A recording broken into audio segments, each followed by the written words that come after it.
내 안의 빛을 깨워라. 어웨이크닝 TV. 구독과 좋아요 부탁드립니다.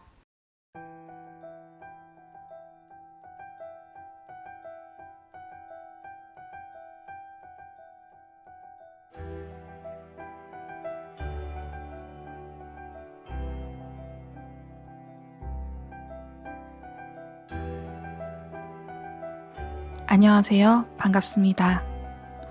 과학이나 이론으로 영혼의 세계를 탐구할 수는 없을 것입니다. 그러나 과학적인 분석과 통계의 원리를 통해 죽음이 끝이 아니라 사후 세계가 있음을 증명하는 통찰력 있는 연구를 한 의사가 있습니다. 그는 물리학자이자 방사선 종양학과 전문의로 현재 루이지애나주 암 전문 호마 병원에서 근무하고 있는 제프리 롱 박사입니다. 1998년 롱 박사는 임사체험 연구재단을 설립하였고 20년 넘게 4,000건의 임사체험 케이스를 연구하였습니다. 이 재단 사이트는 한국어 사이트도 제공되어 있으며 전 세계적으로 서구권뿐만 아니라 비서구권 지역의 임사체험자들의 사례들을 수집하였습니다. 미국에서는 임사체험 연구를 엄연히 의학 분야로 인정하고 1975년 이후 수백 건이 넘는 학문적 보고서와 논문이 제출되었는데요. 그의 연구는 그중 가장 방대한 자료를 바탕으로 한 연구로도 인정받고 있습니다. 그의 연구를 살펴보기 전에 먼저 2010년 1월 20일에 미국 NBC 방송국에서 방영한 투데이 쇼의 짧은 인터뷰를 보시겠습니다. Dr. Jeffrey Long, a radiation oncologist from Louisiana, has written a book with his findings, calls it Evidence of the Afterlife. Mary Jo Rapini says that she had a near-death experience that profoundly changed her life, and her story is featured in the doctor's book. Good morning to you both. Good morning. Doctor, if I can start with you, you collected more than 1,000 stories of near-death experiences from people all around the world, and you say the consistencies in those stories help prove scientifically that there is an afterlife. So based on your data, what is the proof? Well, my research reveals 9 lines of evidence about the reality of near-death experiences and their consistent message of an afterlife. Can you give me an example of some of those 9 lines of evidence? Well, one good line of evidence is that those that are blind, including blind from birth, can have visual near-death experiences, not as fragments, but as fully visual impressions during their near-death experiences, just like visual impressions during other near-death experiences. And no matter what the age of the person, it doesn't matter, the experience is the same, essentially? My research involved a study of young children age 5 and under, and I found the content of their near-death experiences absolutely identical to older children and adults, suggesting that whether you know about near-death experiences, what your cultural upbringing is, what your awareness of death is, doesn't seem to have any effect on the content of the near-death experience. Well, Mary Jo, you claim that you had a near-death experience. Yes. You suffered an aneurysm at a gym. When was this? It was in April '03. And you were taken to the hospital, and what happened? Well, for 3 days they couldn't locate the aneurysm, so basically they put me in an ICU and were just monitoring me. And then one night, the third night I got very ill. And I remember they were all of a sudden rushing around me and inserting things into me and monitors. And they called my husband, and he was there, and I looked up and I saw this light. It wasn't a normal light, it was different, it was a luminescent, and it grew. I kept looking at it like, what is that? And then it grew large and I went into it. And I went through this tunnel and I came into this room that was just beautiful. And God held me. He called me by name. And he told me, he said, Mary Jo, you can't stay. And I understand you wanted to stay. I wanted to stay. I protested. I said, I can't stay. Why not? And I started talking about all the reasons. I was a good wife. I was a good mother. I did 24-hour care with cancer patients. And he said, let me ask you one thing. Have you ever loved another the way you've been loved here? And I said, no, it's impossible. I'm a human. And then it just held me and it said, you can do better. Were you a skeptic before this about Yes. this? You were? Yes, I was working with cancer patients prior to this happening. I was getting ready to move to Houston. I was probably at the lowest point in any faith. I had seen terrible things in that cancer center, people dying, and when I would go in and they would tell me they saw things, I would respond. I would just sit there and they would say, "Can you see them?" And I'd say, "No, I can't see them." Then I would leave the room and tell the resident, "You better check their morphine level." Doctor, let me ask you, because, and I totally respect what you're saying, Mary Jo, and I don't doubt that you experienced what you said you did, but there is such a thing as a sort of cultural conditioning. We've all at this point heard the story about you go through the tunnel, there's the light, you meet God or whatever you want to call that force, and you're told that it's not your time. So how do you know that Mary Jo wasn't just kind of experiencing that? Maybe she was on certain drugs in the hospital? Well, out of 1,300 near-death experiences that I've studied, Mary Jo's experience is absolutely typical of what people describe. I think if near-death experiences were culturally determined, then people that had never heard of near-death experiences would have a different experience. But we're not finding that. Whether you know or don't know about near-death experience, the time it happens has no effect on whether the experience happens or not or what the content is. 그에 져서 Evidence of the Afterlife는 우리나라에도 죽음 그 후라는 제목으로 출판되었습니다. 오늘은 그의 책과 강의에서 소개된 흥미로운 사례들과 함께 4, 5세계의 증거 9가지를 정리해 보았습니다. 1. 명료하고 선명한 의식. 임사체험을 한 대부분의 사람들은 신체적인 검사와 의학적인 관찰을 했을 때 의식이 없고 의학적으로 죽었다고 판명이 되었는데도 아주 명료한 의식을 갖고 있는 겁니다. 76%가 육신 속에 있을 때보다 훨씬 더 의식이 명료했다고 대답했습니다. 이것은 의학적으론 설명이 불가능합니다. 저는 꿈과 같은 경험이었느냐? 라는 질문을 했다가 임사 체험자들로부터 아주 큰 저항을 받았습니다. 절대 꿈이 아니었다라는 답변들이었습니다. 사실 꿈이건 환각이건 정신병이건 변질된 의식이건 모든 인간 의식의 병리학적 상황은 경험이 끊깁니다. 온갖 종류의 병리학적인 변질된 의식에서는 이런 경험을 절대로 볼 수 없습니다. 임사체험 경험은 끊기지 않거든요. 아주 논리적이고 아주 순차적으로 발생하며 건너뛰는 법이 없습니다. 제 연구 중에 하나가 1975년 레이먼드 무디 박사가 처음으로 임사체험에 대해 언급하여 4, 5세계라는 책을 발견했던 중요한 해였기에 1975년 이전의 임사체험자들과 현재를 비교하는 연구도 있었습니다. 결과는 근본적으로 절대적으로 완전히 똑같았습니다. 이 결과는 과학자인 저에게 임사체험이 언제 일어났는지 전에 들어본 적이 있는지는 전혀 중요치 않음을 의미하지요.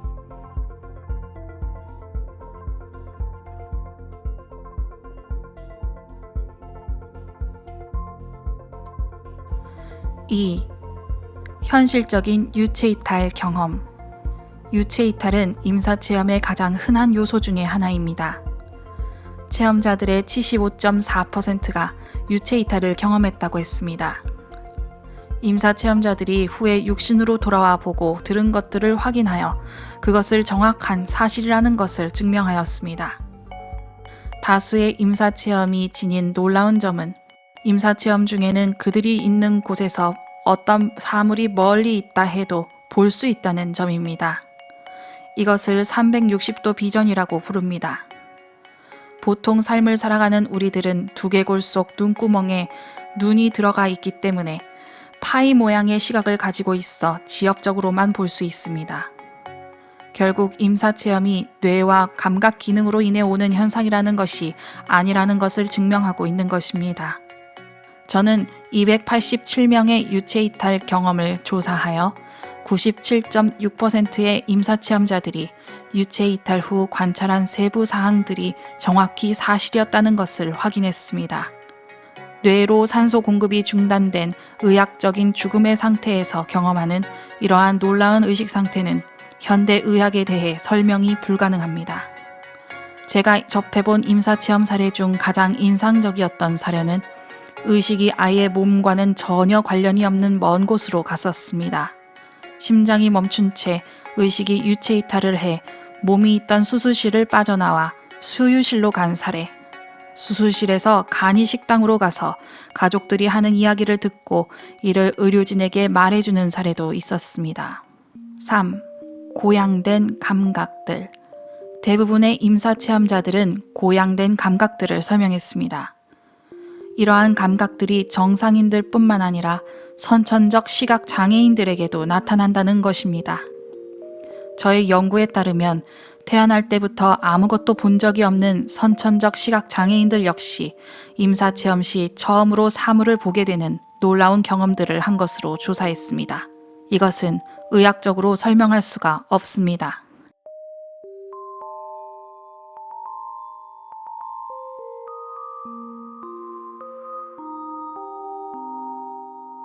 (4) 전신 마취 중의 의식 활동. 임사체험은 전신 마취 시에도 일어납니다. 전신 마취 시에는 어떠한 의식적 경험도 없어야 하는 것이 의학적으로 맞기에 임사체험은 불가능합니다. 어떤 회의론자들은 임사체험이 마취가 덜 된 상태에서 이루어진 것이라고 반론하지만 어떤 임사체험자들은 마취약의 정량 초과로 인해 일어나기도 하기에 이를 반증합니다. 더욱이 임사체험자들의 경험은 마취 상태의 의식 상태와는 크게 다릅니다. 또한 전신 마취 시의 임사체험자들과 일반적인 죽음 상태의 임사체험을 구별 지을 수 없이 동일합니다. 이것은 결국 임사체험이 육신의 뇌 기능으로부터 완벽히 독립된 일이라는 강한 증거입니다.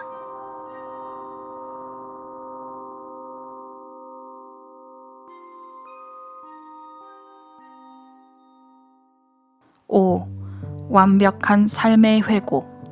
임사체험자들은 삶의 회고를 증언하는데 실제 있었던 일들, 실제 장소를 보게 되며 잊었던 사건들도 함께 보게 됩니다. 또한 자신이 기억하지 못하는 아주 어린 시절의 기억을 보기도 합니다.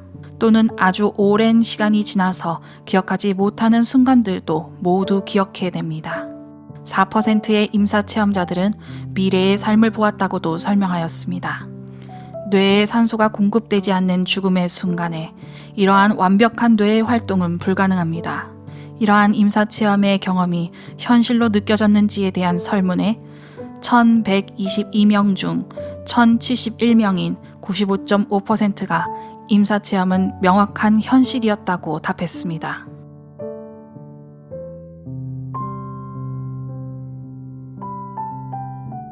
(6) 죽은 가족과의 만남.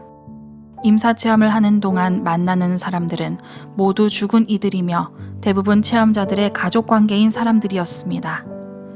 때로는 체험자가 태어나기도 전에 죽은 친척들을 만나기도 합니다. 만약 임사체험이 기억의 부분들로 만들어진 것들이라면 그들이 태어나기도 전에 죽은 이들을 만날 수는 없으며 살아있을 시에 가장 많이 어울렸던 이들을 만나게 될 것입니다.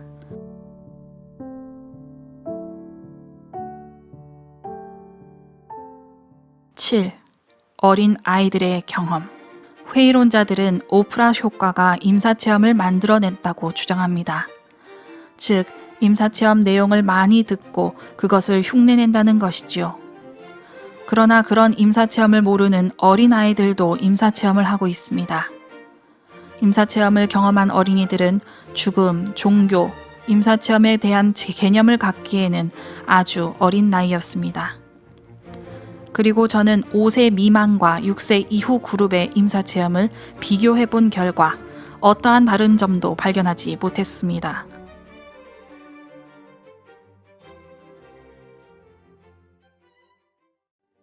(8) 전 세계적인 일관성.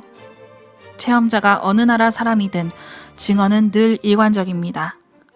현재까지 비서구권 국가들에선 약 200건의 체험이 문서로 상세히 보고돼 활발한 연구가 진행 중이지만 서구권의 체험과 아주 흡사합니다. 체험자가 인도의 힌두교인이든 이집트의 회교도인이든 미국의 기독교인이든 증언의 일관성과는 전혀 상관이 없습니다. 전 세계적으로 이러한 증언들이 보여주는 공통성은 실로 놀라울 따름입니다. 9. 깨어난 뒤 삶이 변화함.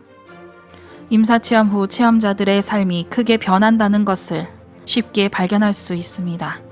이러한 사후 영향력은 아주 강력하고 아주 오래 지속되며 삶이 180도 변하기도 합니다. 마약과 알코올 중독자였던 사람들은 마약과 술을 끊고 새로운 삶을 살고 개과천선한 삶을 살기도 합니다. 이를 임사체험 잔존 효과라고 부르는데 다음과 같은 변화를 포함합니다. 사후 세계를 믿게 됩니다. 죽음 이후를 두려워하지 않게 됩니다. 사랑의 인간관계를 중요시하게 됩니다. 물질적인 삶을 추구하지 않고 삶의 목적이 있음을 자각합니다. 신에 대한 믿음을 갖게 됩니다. 이상 9가지 제프리 롱 박사가 정리한 사후세계의 증거들을 알아보았습니다. 박사는 임사체험은 의식이 육체의 죽음을 극복할 수 있는 가장 강력한 신체적 증거로 보이기 때문에 이를 이해하는 것이 중요하다고 하였습니다. 또 그의 연구는 우리 모두는 두뇌 이상의 존재이며 의식은 육체와 분리된 존재라는 것을 보여준다고 하였습니다. 과학적, 종교적, 의학적으로 엄청난 의미를 갖는 것이지요. 그는 책에 다음과 같은 이야기를 하고 있습니다.